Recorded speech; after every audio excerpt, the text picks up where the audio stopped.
The strikes on Qatar's liquefied natural gas infrastructure represent, in my professional assessment, one of the most consequential acts of economic warfare conducted against the global energy architecture since the Arab oil embargo of 1973. And I say that as someone who has spent decades studying how states use force to achieve strategic objectives, not the sanitized press release version of force that gets reported in the Financial Times, but the real grinding systemic application of military power against the foundations of economic order. What Iran has done to Qatar's LNG capacity is not a side story in this conflict. It is potentially the central story, and the world has barely begun to reckon with it. Qatar Energy CEO Saad Al-Kaabi, who is simultaneously Qatar's Minister of State for Energy Affairs, which tells you everything you need to know about how seriously Doha takes its energy portfolio, confirmed publicly that 2 of Qatar's 14 LNG trains and one of its 2 gas-to-liquids facilities sustained direct damage from Iranian strikes. Let me translate that into language that connects to real-world consequences. Repairs will take 3 to 5 years, not 3 to 5 months, 3 to 5 years. 12.8 million tons of annual LNG production have been sidelined. The estimated annual revenue loss to Qatar alone is $20 billion. Qatar Energy has already declared force majeure on long-term supply contracts with Italy, Belgium, South Korea, and China. ExxonMobil, which holds a 34% stake in one damaged train and a 30% stake in another, is absorbing losses that will show up in balance sheets and pension funds and retirement accounts across the United States. And here is the detail that almost nobody is reporting with the weight it deserves. Qatar's helium output will drop 14% as a direct consequence of this damage. 14% of global helium supply disrupted. Helium is not a party balloon commodity. Helium is a critical input in semiconductor manufacturing. A 14% disruption to helium supply threatens chip production globally, which means it threatens every piece of advanced electronics manufactured anywhere on Earth. The blast radius of hitting a LNG facility in the Persian Gulf extends all the way to semiconductor fabs in Taiwan and South Korea and the consumer electronics supply chain that the entire developed world depends on. Now compound that with what is happening to fertilizer markets, because this is where the conflict's consequences reach into the food security of populations that have nothing whatsoever to do with the military and political decisions being made in Washington and Tehran. Up to 30% of internationally traded fertilizers normally transit the Strait of Hormuz. Middle East urea prices have already jumped nearly 20% since the closure began. Every fertilizer price increase feeds directly and with a relatively short lag into food production costs, and food production costs feed into consumer food prices, and consumer food prices feed into the inflation numbers that determine whether governments survive their next election cycle. I've spent enough time studying how resource constraints destabilize political systems to tell you that food price inflation driven by a distant military conflict is one of the most reliable generators of social unrest on the planet. And the people who will pay the highest price for what is happening in the Strait of Hormuz right now are not in Washington. They are not in Tehran. They are in the parts of the world where families spend 60 or 70% of their income on food, and where a 20% price increase is not an inconvenience. It is a catastrophe. The United States and its allies have responded by releasing 400 million barrels from strategic petroleum reserves, the largest coordinated drawdown in recorded history. Washington also temporarily lifted sanctions on select Russian and Iranian oil cargoes to ease market pressure, which is a level of geopolitical irony so thick you could cut it with a knife. The same administration that has spent years constructing an elaborate sanctions architecture against both Moscow and Tehran is now quietly waiving those sanctions because the alternative is domestic gasoline prices that make the midterm math impossible. But here is what the markets are not pricing in with sufficient seriousness. Those strategic reserve releases are finite. They are drawing down buffers that took years to accumulate. They are not a solution. They are a delay. And every day the Strait of Hormuz stays closed, those buffers drain further toward a floor that, once reached, leaves the global economy with no shock absorber at all. But stay with me, because there is a dimension to this conflict that I have not seen a single mainstream outlet address with the analytical depth it requires. And it may ultimately matter more than the oil, more than the LNG, more than the data centers, because we are talking about the physical internet itself. 17 submarine cables in the Red Sea carry a significant portion of intercontinental internet traffic. 17 cables sitting on the seafloor, running through a corridor that is now an active war zone. Analysts at Kentik, the network intelligence firm, have noted explicitly that simultaneous disruption to both the Red Sea and Strait of Hormuz corridors would affect global data routing in ways that have no clean precedent in the modern internet era. We have never had both of those corridors threatened simultaneously by an active military conflict. We have never had to model what global commerce looks like when the physical infrastructure of the internet is sitting inside a missile engagement zone. Having served in military intelligence, I can tell you that submarine cables are among the most fragile and most difficult to repair pieces of critical global infrastructure that exist. They sit in deep water. Repair ships are specialized and scarce. Repair operations take months under ideal conditions. And right now, those 17 cables are in anything but ideal conditions. Compound that with the GPS spoofing campaign that has been running in the Strait of Hormuz since late February. More than 1,100 commercial vessels have received falsified GPS signals in that corridor. Navigation itself is compromised. Ships are receiving position data that tells them they are somewhere they are not. In a congested maritime choke point with tanker traffic, naval vessels, and commercial shipping all operating in close proximity, falsified navigation data is not an inconvenience. It is a mechanism for creating maritime disasters.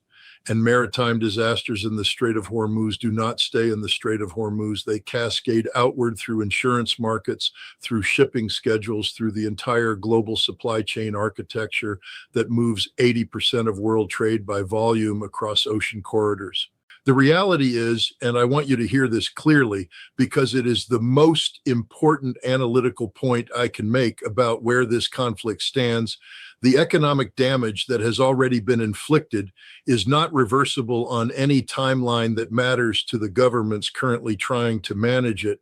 Oil prices do not return to pre-conflict levels the moment a ceasefire is announced. LNG trains take 3 to 5 years to repair. Insurance markets do not reopen overnight.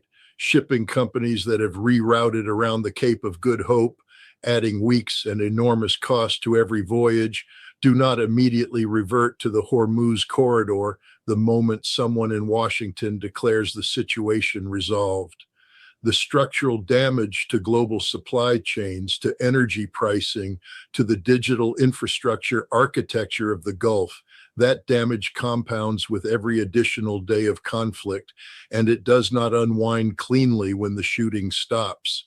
Now, let me turn to the technology investment dimension of this, because this is where the story connects back to the data centers and where I think the long-term consequences are most underappreciated.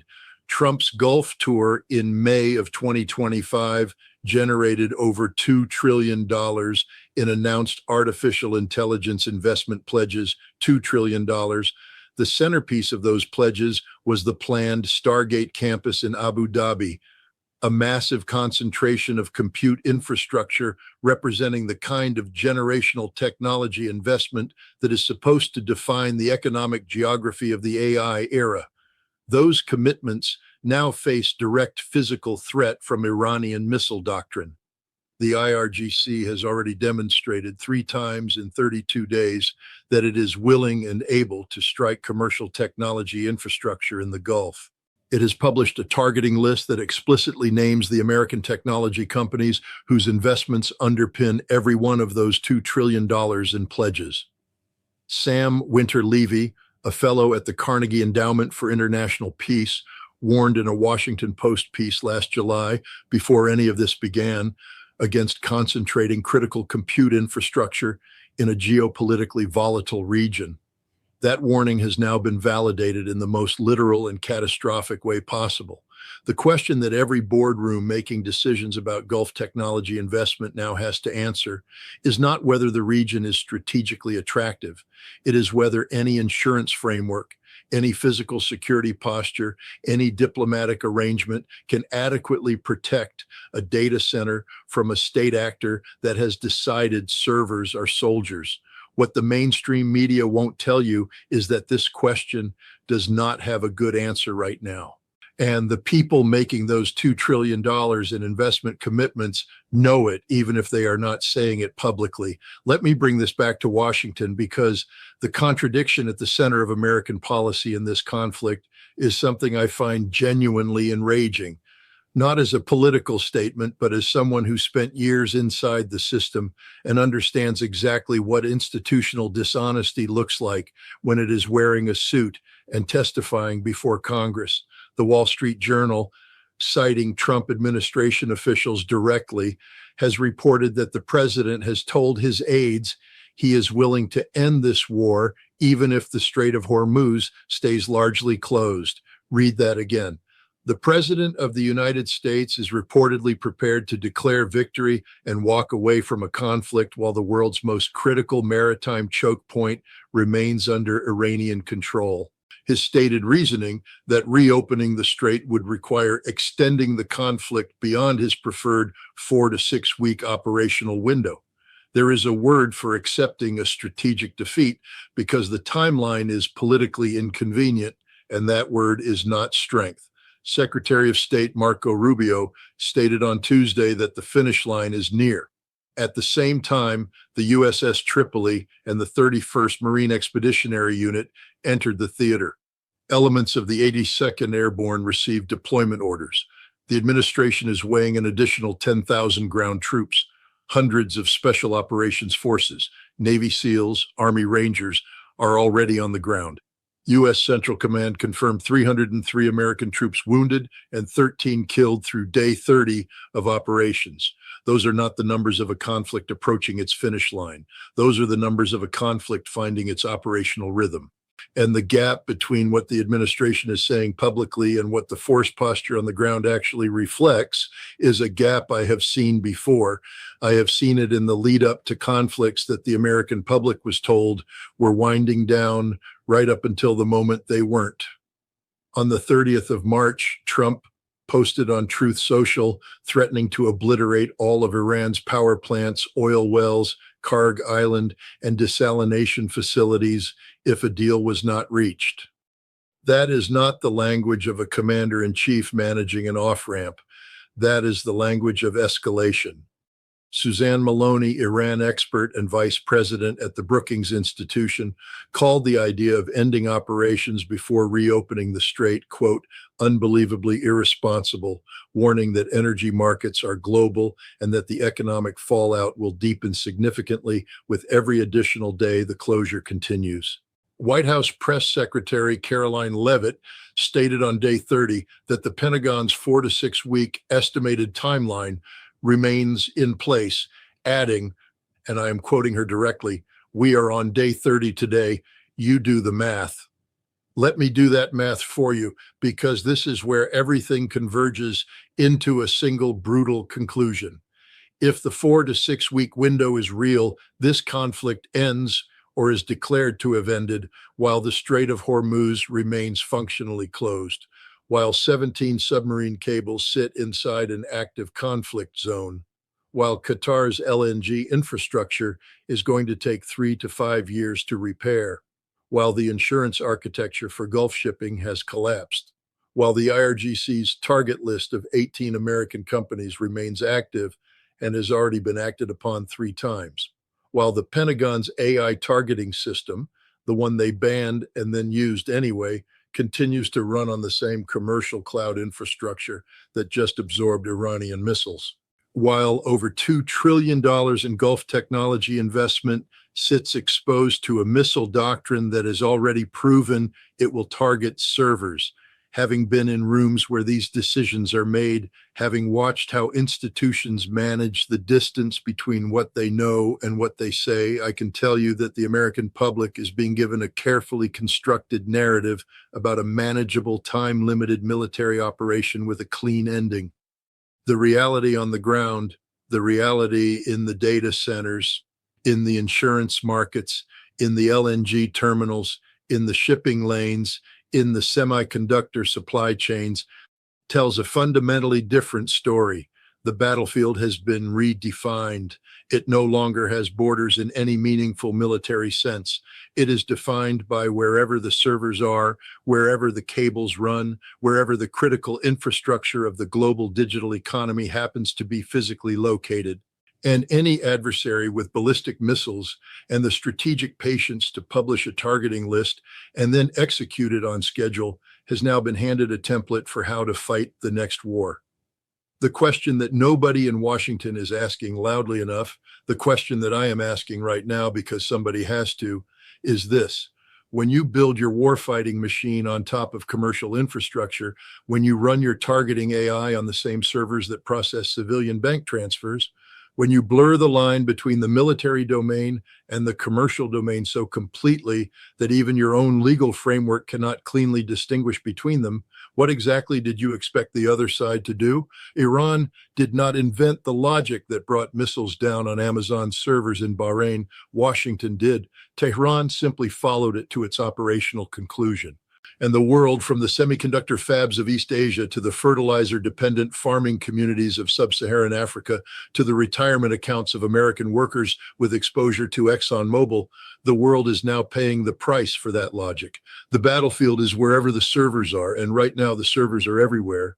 Iran just hit Amazon's servers in Bahrain 3 times in 32 days, and the Pentagon's own artificial intelligence targeting system, the one they used to strike over 1,700 targets in the first 72 hours of this war, runs on the exact same commercial cloud infrastructure that just took those missiles. Let that sink in for a moment, because what I'm about to walk you through isn't speculation. It is an analysis from some think tank fellow who's never been anywhere near a combat theater. This is the documented, confirmed, sworn under oath reality of how the United States of America has wired its military killing machine directly into the same servers that process your bank transfers and your ride bookings. And Iran figured that out before most of Washington's own press corps did. Let me be clear about something from the outset. I spent years as a weapons inspector. I've been inside facilities that governments told the world didn't exist.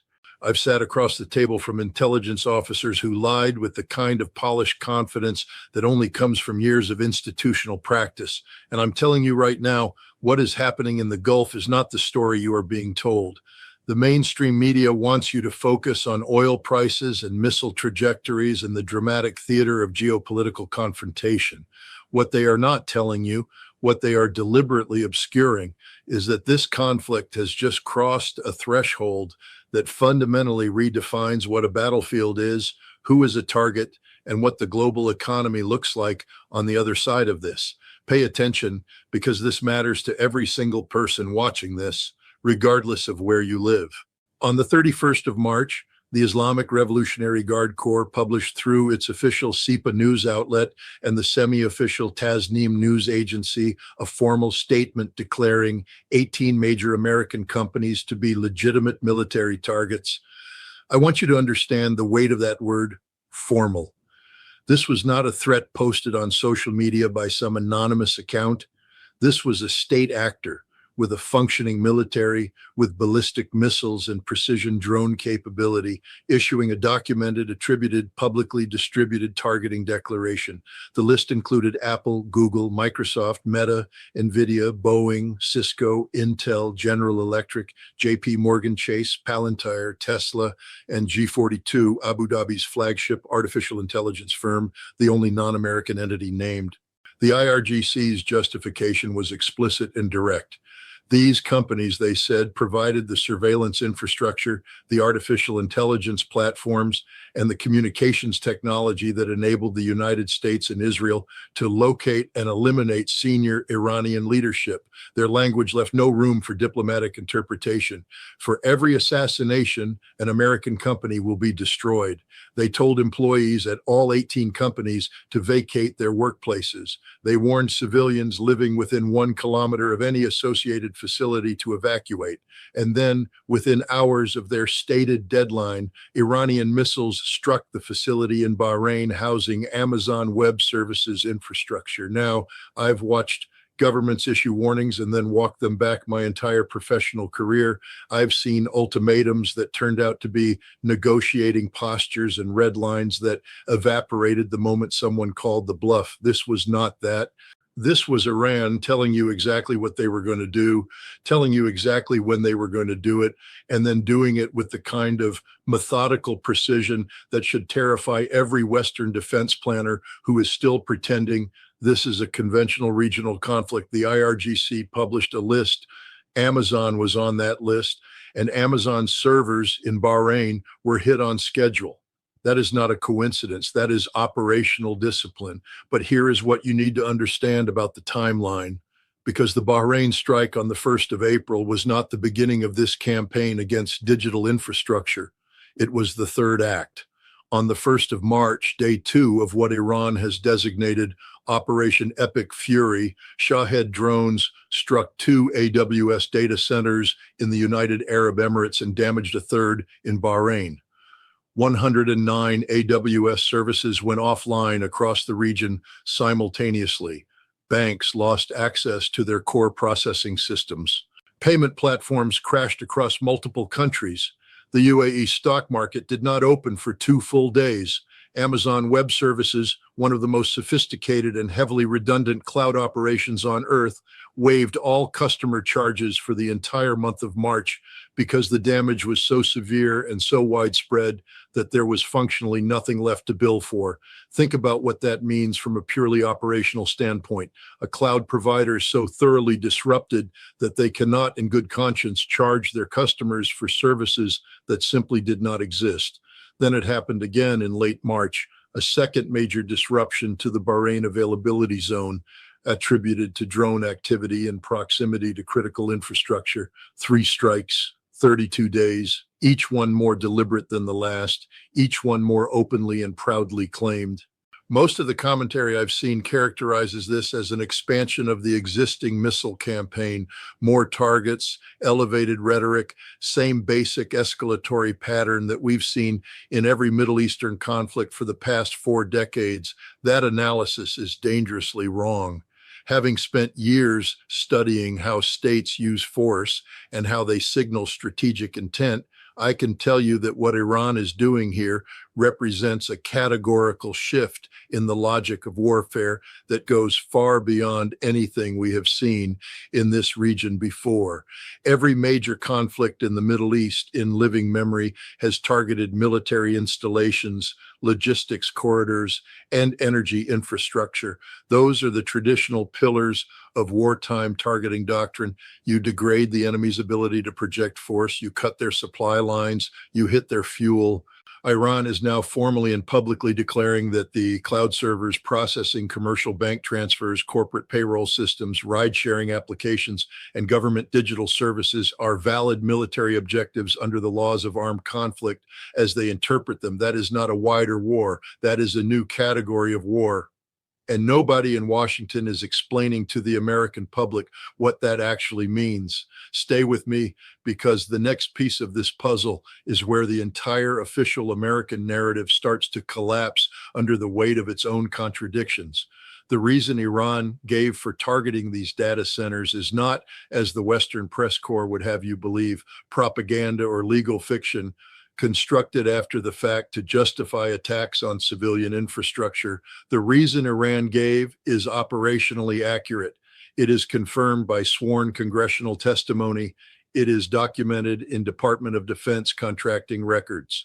And it goes directly to the heart of how the United States military has quietly restructured its most sensitive combat operations around commercial technology platforms in ways that the American public has never been asked to understand or approve. Let me walk you through this carefully because the details matter enormously. The Pentagon runs classified and sensitive military workloads on Amazon Web Services. This is not a secret. It is a matter of public record. The Joint Warfighting Cloud Capability Contract, the system that integrates American combat operations across every branch of the armed services, is built on commercial cloud infrastructure. The same commercial cloud that hosts your streaming subscriptions and your corporate email. And here is where it gets specific in ways that the mainstream media has almost entirely failed to report. Anthropic's artificial intelligence model, Claude, the same AI that millions of people use every day for writing and research and analysis, was deployed inside AWS's classified cloud environment through a documented partnership with Palantir. This is not an allegation. Pentagon Chief Information Officer Kirsten A. Davies confirmed this directly and under oath to the Senate Armed Services Committee. U.S. Central Command used Claude to process intercepts, analyze satellite imagery, and work through signals intelligence, generating real-time threat assessments and operational targeting data in support of active combat operations. In July of 2025, the Department of Defense awarded AI firms a contract worth up to $200 million for precisely these services. Reuters reported that Palantir's Maven platform uses Anthropic-linked workflows for military analysis and targeting support. Now, I want you to understand the institutional and moral gravity of what I just described. A commercial artificial intelligence product marketed to the public as a writing assistant and research tool was integrated into the United States military's live targeting architecture during active combat operations that resulted in strikes on over 1,700 targets in the first 72 hours of a war. And the connection between that AI system, the company that built it, and the cloud infrastructure that housed it has now been used by a hostile state actor to justify treating commercial data centers as military targets. This is not theoretical. This is not a slippery slope argument. This is the documented operational reality, and it has now produced kinetic consequences on the ground in Bahrain. But what you haven't heard, what the mainstream media has almost completely buried, is the internal collapse that preceded all of this. Because the story of how Claude ended up being used to kill people in this war is also a story about institutional cowardice, executive overreach, and the kind of moral bankruptcy that only becomes visible when you drag it into the daylight. In late February, just weeks before the war began, Anthropic pushed for contractual guardrails that would prevent the military from using their AI system for mass surveillance of American citizens or for fully autonomous weapons systems without human oversight. These are not radical demands. These are the bare minimum ethical constraints that any responsible technology developer should insist upon when their product is being integrated into lethal military systems. The Pentagon's response was to demand unrestricted access for, quote, all lawful purposes. The negotiations failed. Trump ordered federal agencies to stop using Claude entirely. Defense Secretary Pete Hegseth designated Anthropic a supply chain risk, a designation normally reserved for foreign adversaries like China and Russia. And then the war started, and the Pentagon used Claude anyway. They used the tool they had just banned, just publicly labeled a security risk, just stripped of contractual protections, because when the shooting starts, the bureaucratic paper trail becomes inconvenient and the killing machine needs feeding. That is the contradiction at the beating heart of Washington's position in this conflict. And it gets worse from here, because when Iran's Fars news agency stated on Telegram that the Bahrain AWS facility was deliberately targeted to, quote, expose the role of these centers in supporting the enemy's military and intelligence activities, they were not constructing a legal argument. They were pointing at a factual relationship that the United States government had already confirmed under congressional testimony. Iran connected the dots that Washington hoped nobody would connect, and then they acted on those dots with ballistic missiles. Now, here is where I want to be precise, because intellectual honesty demands it. There is no publicly available evidence that the specific Bahrain AWS facility struck in the April 1st attack housed U.S. classified targeting workloads. Iran made that determination themselves based on the broader documented relationship between AWS, Palantir, Anthropic, and the Pentagon's AI targeting infrastructure. Whether that specific facility was operationally connected to U.S. military systems in the way Iran claimed is not confirmed in the open source record. What is confirmed is that Iran made the connection. Iran decided both the classified and commercial elements of that infrastructure were fair game, and Iran acted. This is one of the most consequential recent cases of a state actor openly treating commercial cloud infrastructure as an integrated component of the enemy's military apparatus. And the United States, by structuring its warfighting systems the way it did, handed Iran that argument on a silver platter. You think you understand the economic consequences of what's happening in the Gulf right now? You don't, not even close. And I'm going to show you exactly why. Because the financial blast radius of targeting digital infrastructure dwarfs everything the oil markets are currently pricing in, and almost nobody in the financial press has begun to model it honestly. Start with the insurance architecture, because this is where the economic damage becomes irreversible rather than recoverable. Standard commercial property insurance and business interruption coverage, the policies that every major corporation operating in the Gulf carries, contain war exclusions. Acts of war are not covered. They have never been covered. When a state actor fires missiles at your data center, you do not file a claim. You absorb the loss entirely. Every company operating in the Gulf right now, every bank, every technology firm, every logistics provider, every digital services company is sitting on uncovered liability exposure with no legal mechanism to recover those losses from a state attacker. The insurance market has not just become expensive in the Gulf for critical infrastructure, it has effectively ceased to exist. 5 major marine war risk insurers, Guard, Skuld, North Standard, the London P&I Club, and the American Club, have canceled coverage for vessels operating in the region entirely. The daily freight rate for very large crude carriers hit an all-time record of $423,736, a 94% spike in a single trading session. More than 150 vessels sat anchored outside the strait, unable to transit, their operators unwilling to move without insurance coverage that no longer exists at any price. And the energy numbers, let me give you the energy numbers, because these are the figures that translate directly into consequences for ordinary people everywhere on Earth. Brent crude settled at $112.57 per barrel. U.S. crude reached $99.64. Those are the highest levels since July of 2022. American gasoline prices climbed 35% from the moment Operation Epic Fury began, pushing past $4 a gallon nationally.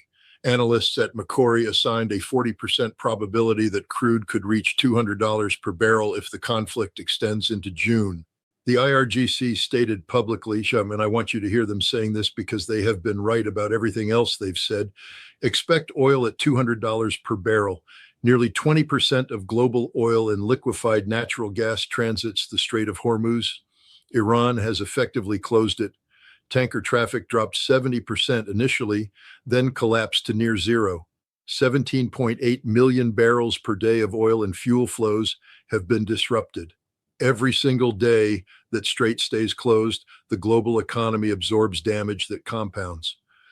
But here's the dimension that stays with me, the one that I keep coming back to because of what it tells us about where this conflict is actually heading and what the end game looks like for the global order as we have known it for the last 30 years.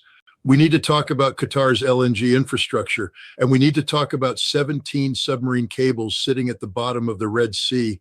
And we need to talk about what $2 trillion in Gulf technology investment looks like when the missiles start looking for servers instead of oil fields, because that is where this is all pointing.